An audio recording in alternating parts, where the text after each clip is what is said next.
Assalamualaikum warahmatullahi wabarakatuh. Perkenalkan, nama saya Nur Khamsia Mau, NIM 220906088. Saya dari Prodi 1 Ilmu Gizi Fakultas Kesehatan semester 5, kelas B.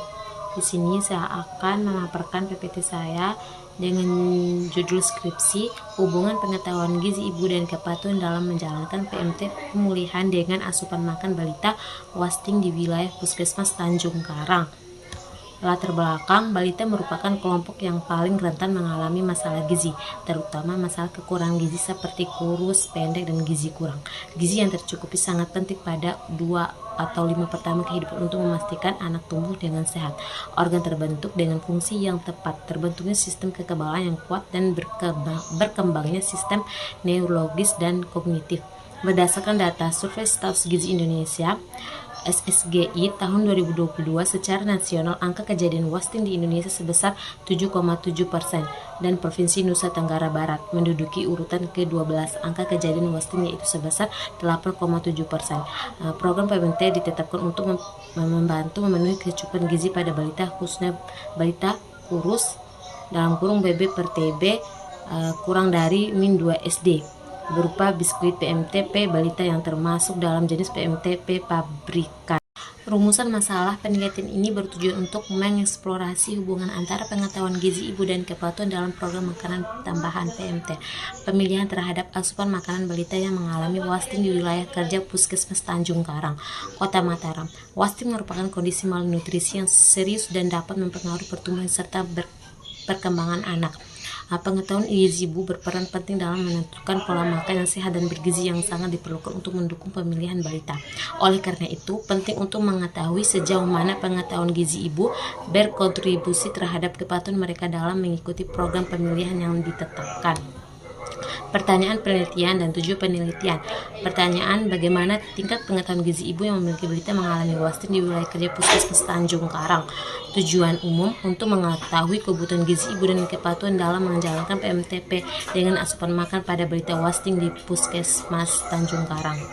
Manfaat penelitian dan batasan penelitian. Hasil penelitian ini diharapkan dapat menambah pengetahuan dan pengalaman bagi peneliti sendiri tentang pengaruh pemberian makanan tambahan PMTP. Pengetahuan ibu terhadap status gizi pada balita gizi kurang usia 12-15 bulan diharapkan dapat memberikan gambaran mengenai hubungan pemberian makanan tambahan pemulihan terhadap status gizi dan asupan makan pada balita gizi kurang di wilayah kerja Puskesmas Tanjung Karang, Kota Mataram. Tinjauan pustaka, definisi wasting, ulasan tentang pengertian wasting, penyebab dan dampaknya terhadap kesehatan balita, sertakan data prevalensi di Indonesia, khususnya di wilayah Mataram. Pengetahuan gizi ibu, diskusi pentingnya pengetahuan gizi bagi ibu dalam pengasuhan anak. PMT pemulihan, penjelasan mengenai program makanan tambahan PMT pemulihan, tujuan, metode pelaksanaan, dan peranannya.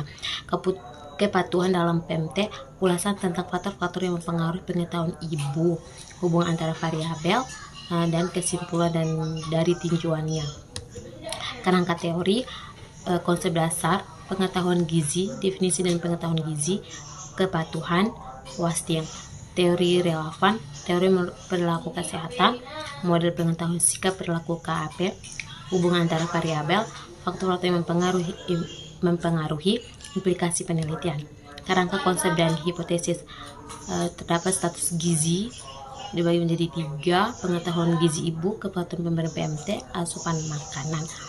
Hipotesis, HO, ada hubungan antara pengetahuan gizi terhadap asupan makan, ada hubungan antara kepatuhan pemberian makanan tambahan PMT pemulihan terhadap asupan makan.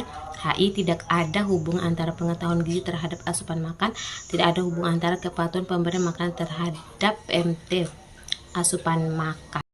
Metode atau desain penelitian, jenis dan rancangan penelitian. Jenis penelitian yang dilakukan adalah penelitian non-eksperimental serta bersifat secara cross-seksional. Penelitian ini menggunakan metode kuantitatif dengan rancangan secara deskriptif. Dapat waktu, kegiatan penyusunan proposal, seminar, proposal izin penelitian, olah data, plagiasi, seminar hasil ujian.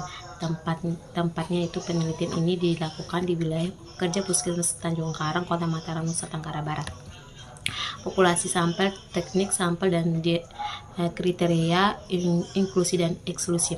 Populasi adalah penelitian ini adalah seluruh ibu balita wasting dalam kurung BB per TB kurang dari min 2 SD di wilayah Puskesmas Tanjung Karang sebanyak 103 orang.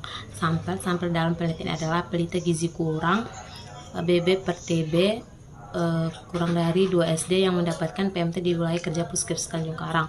Sampling untuk penelitian eksperimental dilakukan menggunakan teknik Population random sampling pada wilayah Puskesmas Tanjung Karang, Kota Mataram. Kriteria inklusi ibu yang mempunyai balita wasting usia 12-59 bulan. Kriteria eksklusif status gizi normal dan balita wasting dengan penyakit penyerta. Operasional variabel penelitian: pengetahuan gizi ibu, kepatuhan pemberian PMTP, kepatuhan dalam pemberian asupan makan, kejadian wasting dalam kurung BB per PB atau BB per TB dengan skala Z-score.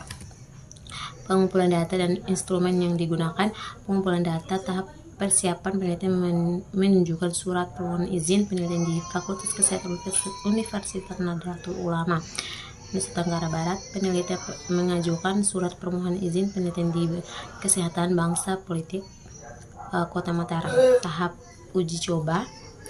Prosedur uji coba: penelitian melakukan uji coba instrumen penelitian berupa kuesioner mengenai pengetahuan gizi ibu, instrumen penelitian, formulir inform consent, formulir data, formulir pengetahuan gizi ibu, formulir kepatuhan pemberian PMT, lambar food recall 24 jam, alat pengukuran berat badan dan tinggi badan.